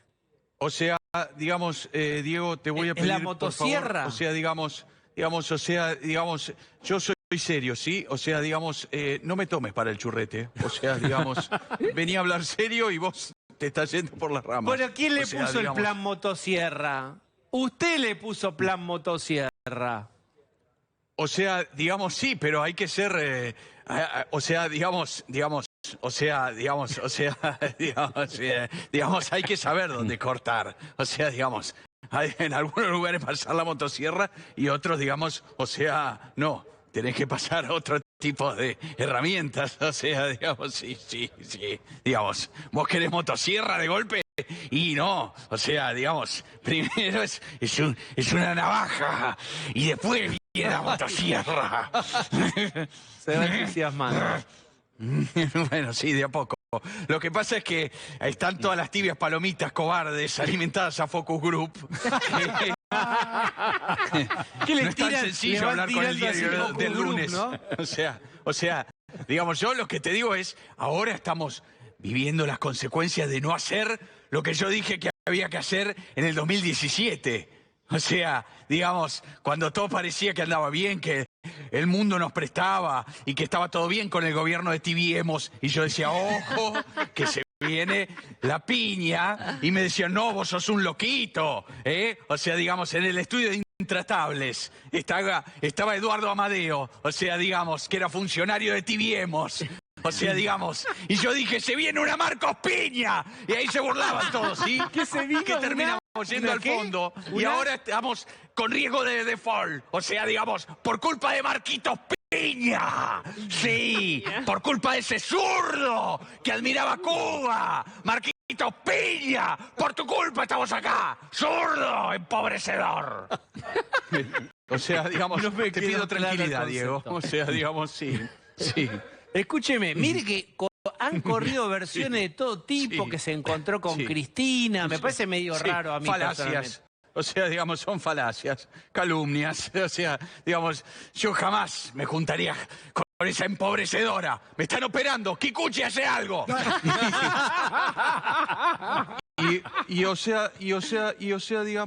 digamos, en el caso circunstancial que yo me junte con Cristina, me juntaría filosóficamente, no políticamente. Son dos cosas muy distintas.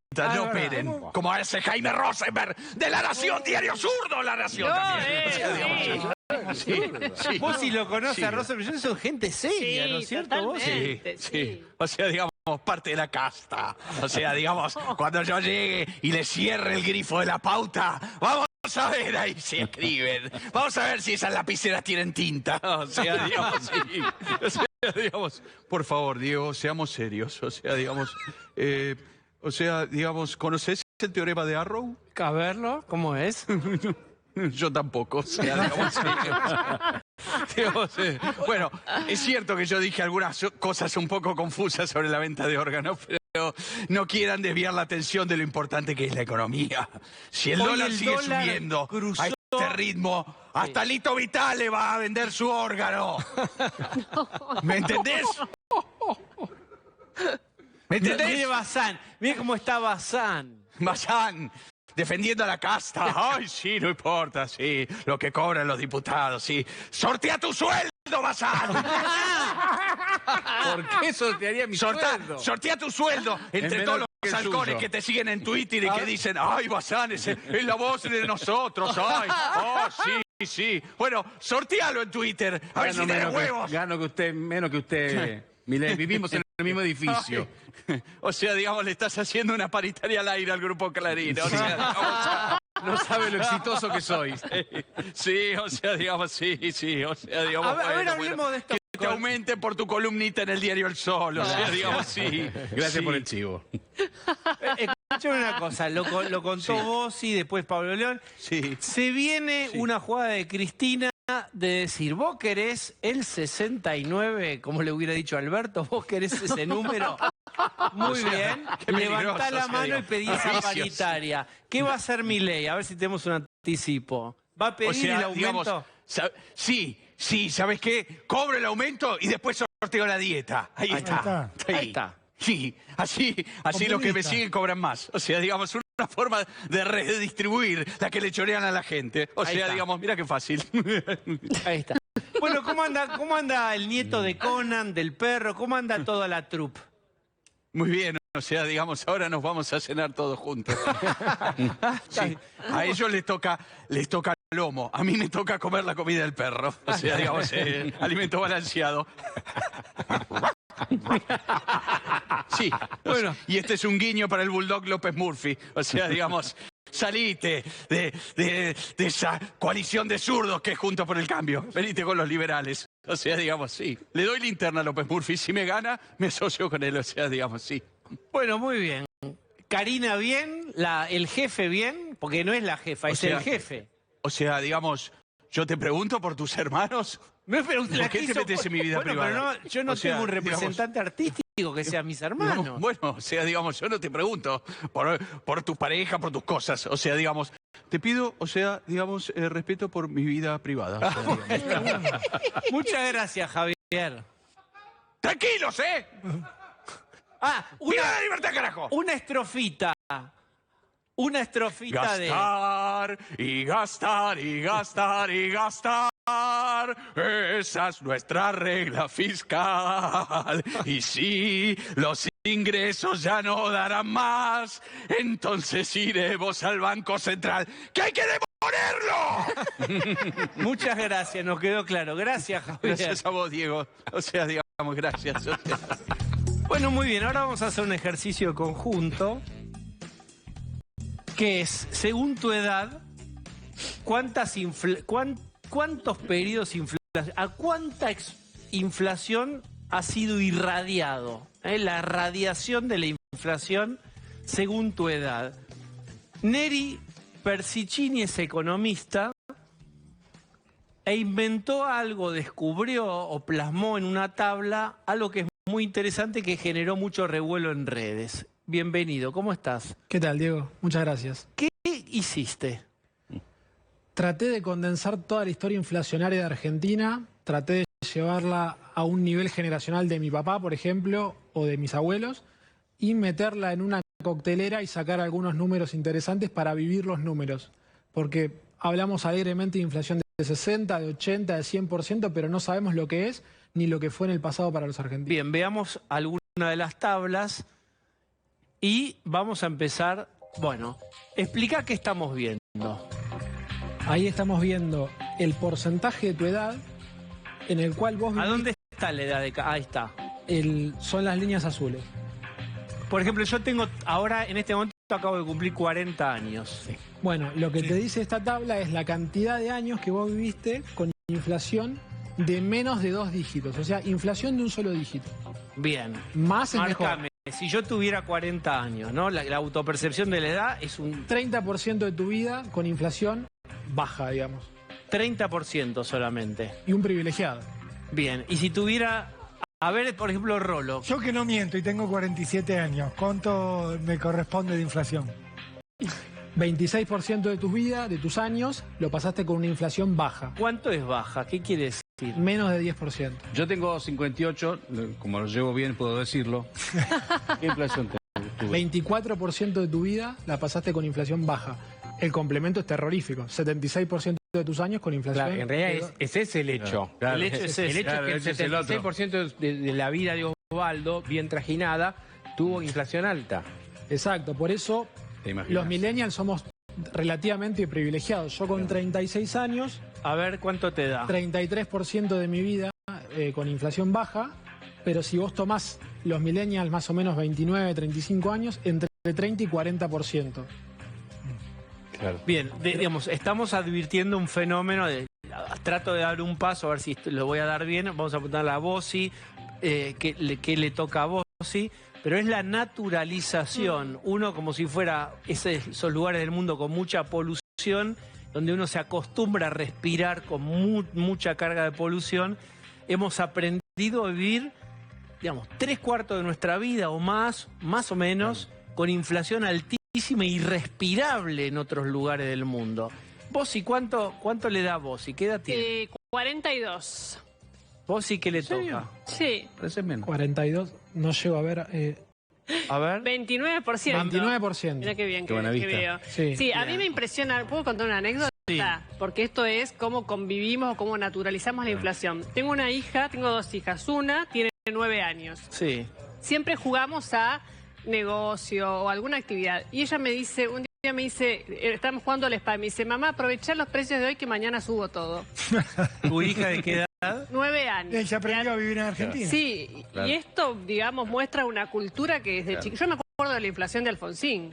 Y tenía 6, 7 años, digamos, era muy chiquito y uno Todos le tenemos queda... anécdotas de chiquito de... Sí. A mí me acuerdo que me daban un marrón por semana, un verde cuando me portaba bien, los marrones, los billetes, y los juntaba para ir a comprarme un autito a la juguetería. Y lo que te pasaba era que si te habías portado mal, te demorabas un poco, cuando ibas a la juguetería, ya el autito en lugar de valer 2 marrones, valía 5 marrones o un colorado. Yo que soy mucho más viejo que todos ustedes, Sí. Patriarca de los Pájaros. Yo fui a la escuela y nos regalaban una alcancía en la escuela. Claro. Y nos daban una libreta para poner estampillas. La libreta de ahorro. La libreta de ahorro. Entonces vos llevabas plata, vos llevabas una moneda, la moneda que te sobraba del kiosco, comprabas, y la juntabas y comprabas estampillas que la ponías en una libreta.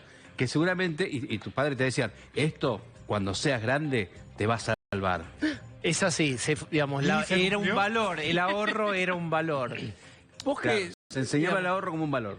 Bueno, ¿qué repercusión tuviste con esto? ¿Qué reflexiones tenés de tu propia creación, que es esta tabla, que es básicamente un transportarse a la depresión, ¿no? Porque nos damos cuenta que todos vivimos más o menos 3/4 de nuestra vida sumergidos. Sí, tratar de ponerle de vuelta, ponerle otro envoltorio a la realidad que tenemos, que es muy amarga, y darnos cuenta que, por ejemplo, uno de los resultados a los que llegué es que los chicos de menos de 15 años no saben lo que es la inflación de un solo dígito. Porque el último dato de inflación de un solo dígito en Argentina fue en el año 2006, 9,8%. Después de 2007 viene la intervención del INDEC porque la inflación se empezó a desmadrar.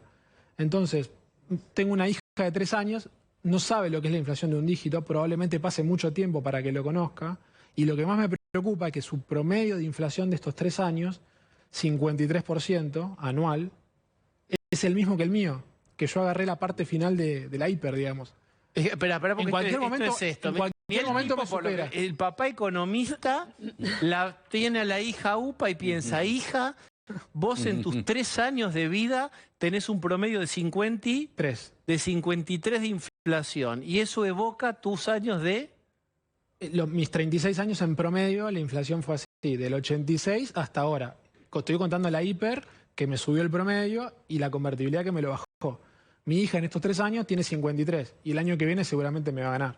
Bueno, había en Twitter, no lo vamos a conseguir rápido así, pero había como si fuera una invitación a un cumpleaños. Te invito a tu primera hiper, y hecho con globitos. Ojalá esto no ocurra, pero realmente lo que estamos viendo es, y estamos tomando conciencia, de cómo vamos naturalizando un fenómeno que, insistimos, no es de todo el mundo. La inflación que te quieren vender, que todo el mundo sucede, puede ser del 6, del 8, en algunos países, en Europa es verdad, pero nunca estos niveles irrespirables de inflación.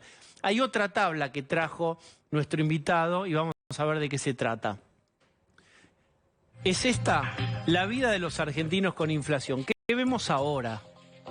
La primera tabla mostraba los años en porcentaje de la edad de uno, y esta muestra los años absolutos.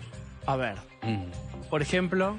Bueno, crítico los primeros 15 años, 0 años con inflación debajo de 1%, después empieza a subir, y el que más años en términos absolutos vio inflación baja fue una persona de 78 años que vio 17 años de su vida, pero bueno, en términos porcentuales es más bajo que la relación previa que les había mostrado de los millennials, que fueron los grandes beneficiados por la convertibilidad y por los primeros años de este siglo. O sea, ¿cuál es, digamos, la gente que la pasó mejor en Argentina es la gente que tiene entre qué edad y qué edad?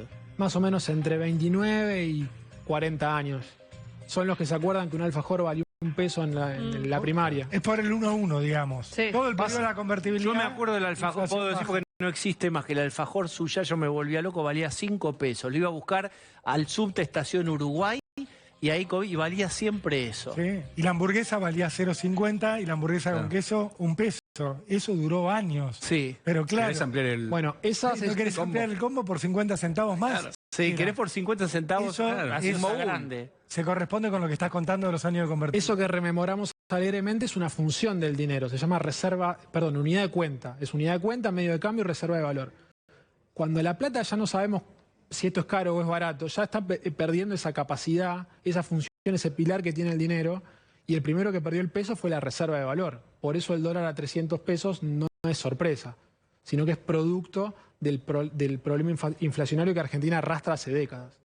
Bien, si el gobierno quisiera empeorar esta situación, te lo digo, digamos, al revés, ¿qué deberías hacer para empeorar esto?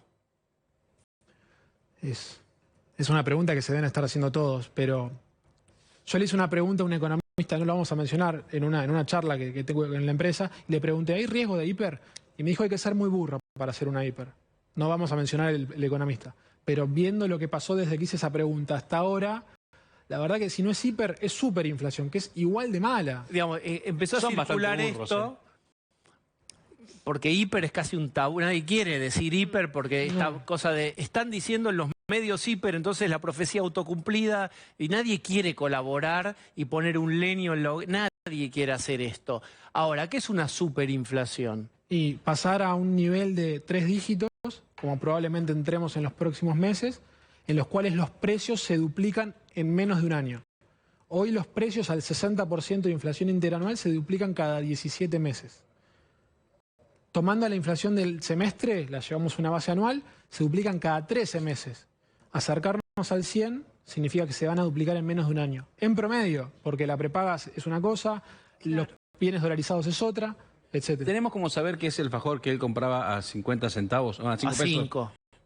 ¿Cuántas veces aumentó desde aquel momento hasta ahora? ¿Podemos saberlo? No te puedo decir qué de año era, pero ponele que fuera 2001, 2002. Tenemos la tabla, no sé si la producción la puede conseguir, en el hilo estaba. No la tienen, Pero yo hice el mismo cálculo, de vuelta, la inflación de mi hija en 3 años, es 53 todos los años. ¿Cuánto daba? Bueno, los precios se multiplicaron 3,6 veces.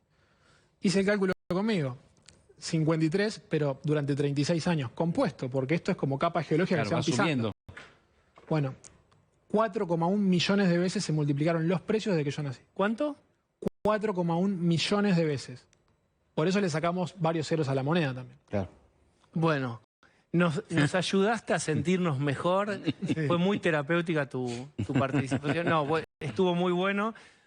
A veces, y yo creo que hay una operación psicopática que machacan, que es preferible el ruido de la inflación al silencio de los cementerios de la recesión. Por esto se machacó mucho, se insistió en que cierto nivel de inflación siempre es natural, y la verdad que nos termina operando negativamente, porque hay que resistirse y hay que luchar contra lo que es inflacionario, porque es lo que verdaderamente más nos empobrece. No todo el mundo está enganchado en la paritaria de camioneros que te lleva para adelante, o en la de aceiteros, o en esas grandes paritarias. La verdad es que todo el mundo está mucho más abajo. Así que estas placas que vos hiciste me parece que sirven un poco para el impacto visual y no naturalizar el contexto en el que vivimos.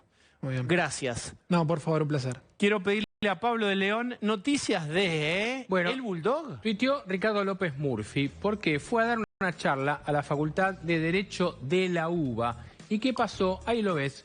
Un grupo de estudiantes kirchneristas lo recibieron con una tapa de Clarín de cuando estaba él en el gobierno de Fernando de la Rúa, y se hablaba del ajuste que estaba haciendo el gobierno de la Rúa en ese momento, centrado en uno de los rubros que estaba en la educación. Entonces, ¿qué hizo López Murphy? Cuenta acá que lo obligaban a cambiar la sala de la charla porque un grupo de alumnos kirchneristas que se identificaban con el kirchnerismo le bloqueaban el acceso. ¿Qué hizo él? En lugar de irse, fue e intentó dialogar con eso y cerró diciendo que vamos a liberarnos del adoctrinamiento kirchnerista, destruyendo el relato, poniendo el cuerpo y rescatando a los jóvenes del totalitarismo. Bueno, el Bulldog no mostró los dientes, sino que fue a dialogar ahí, mostrando la intolerancia de un grupo de estudiantes que no lo querían dejar entrar a dar una charla en la UBA, como si él no pudiera dar una charla en la Lo remata Pablo diciendo, y me voy en colectivo de acá, no como otros. Bueno, marcando como que hay una diferencia también entre... Sí. Uno entiende entre el kirchnerismo y su forma de vivir. Vos sabés que yo a López Murphy me lo he encontrado en el colectivo. Muy bien. Nico Wiñaski, querido, ¿cómo estás? Iman, querido, buenas noches. Muy bien. Por empezar un gran programa, ya está con nosotros Roberto García Moritán, economista, legislador porteño, que hace un tiempo dijo acá en W, el dólar va a estar a 400. Le dijeron de todo. Bueno, hoy llegó a 300 y pico. Sí, señor. Le hicieron bullying, como si fuera un agorero, etcétera. La verdad es que no hay declaraciones que fabrican la realidad. Hay una dinámica propia. Ojalá nunca llegue ni a 3.50. Ojalá nos empobrecemos todos. Obvio. Y te iba a decir de ver el video de este acontecimiento muy grave que pasó en la Universidad de Buenos Aires, en la Facultad de Derecho, que es un escrache de la Cámpora. Fascismo en estado puro. Miren ustedes. A López Murphy. ¿Y respetó el presupuesto educativo en el 2001? contestar a libertad académica o no. Yo estoy dispuesto a contestar las preguntas que ustedes proponemos que la charla se haga acá, así es visible a los estudiantes que pasan y no que se escondan en el No, yo no lo voy a esconder. ¿Usted me vio esconderme alguna vez? Sí, desde que desde el 2001 se está escondiendo. Ahora no es verdad, no es verdad. Viajo todos los días. Mire, viajo todos los días en colectivo como no lo hace jamás ninguno de los días.